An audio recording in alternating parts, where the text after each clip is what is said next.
ವಿಶೇಷವಾಗಿ ಪ್ರೋತ್ಸಾಹನೆಯನ್ನು, ಪ್ರಚೋದನೆಯನ್ನು, ಪ್ರೇರಣೆಯನ್ನು ಕೊಟ್ಟು ಆ ವಯಸ್ಸಿನಲ್ಲಿರುವ ಚಿಕ್ಕ ಮಕ್ಕಳಿಗೆ ವಿಶೇಷವಾಗಿ ಸಂಧ್ಯಾವಂದನವನ್ನು ಮಾಡಿಸುವ ಒಂದು ಕಾಳಜಿಯನ್ನು ವಹಿಸಬೇಕು. ಈ ನಿಟ್ಟಿನಲ್ಲಿ ಮನೆಗಳಿಗೆ, ಊರುಗಳಿಗೆ, ಪಟ್ಟಣಗಳು, ಹಳ್ಳಿಗಳು, ಮನೆಗಳಿಗೆ ಹೋಗಿ ಆ ಸಂಧ್ಯಾವಂದನದ ಒಂದು ಶಿಬಿರ, ಅದರ ತರಬೇತಿ, ಅದರ ಪ್ರಚಾರ ಇದನ್ನು ಮಾಡುವ ಉದ್ದೇಶ ಇದೆ. ಅದಕ್ಕಾಗಿ ನಮ್ಮ ಎಲ್ಲ ಉತ್ಸಾಹಿ ಯುವಕರು ವಿಶೇಷವಾಗಿ ನಿಮಗೆ ಅದಕ್ಕೆ ಪ್ರಚೋದನೆಯನ್ನು ಮಾಡುತ್ತಾರೆ. ಅಂತಹ ಆ ಕಾರ್ಯದಲ್ಲಿ ತಾವೆಲ್ಲ ಭಾಗವಹಿಸಬೇಕು. ಈ ಊರು, ಬೇರೆ ಊರುಗಳಲ್ಲಿದ್ದ ಎಲ್ಲ ಜನರು ಇದರಲ್ಲಿ ಭಾಗವಹಿಸಿ ಇದರ ಲಾಭವನ್ನು ಪಡೆದುಕೊಳ್ಳಬೇಕು. ಈ ಸಂದರ್ಭದಲ್ಲಿ ವೆಂಕಟೇಶ ದೇವರ, ರಾಮದೇವರ ಅನುಗ್ರಹವನ್ನು ನಾವೆಲ್ಲ ವಿಶೇಷವಾಗಿ ಪ್ರಾರ್ಥನೆ ಮಾಡೋಣ.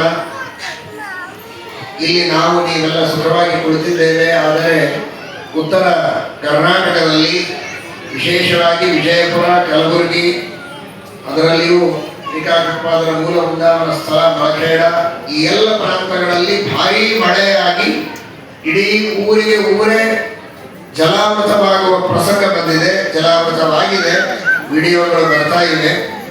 ಅಷ್ಟು ಭಯಾನಕವಾದ ಅತಿವೃಷ್ಟಿಯಾಗಿದೆ.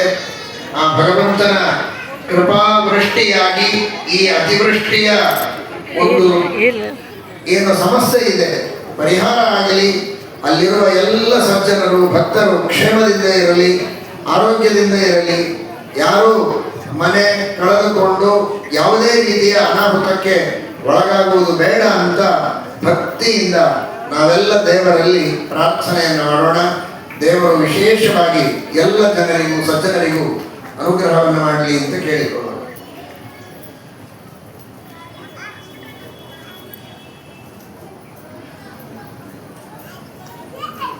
ಇವತ್ತು ನಮ್ಮ ವಿಶ್ವಮಧ್ವ ಮಹಾಪರಿಷತ್ತಿನ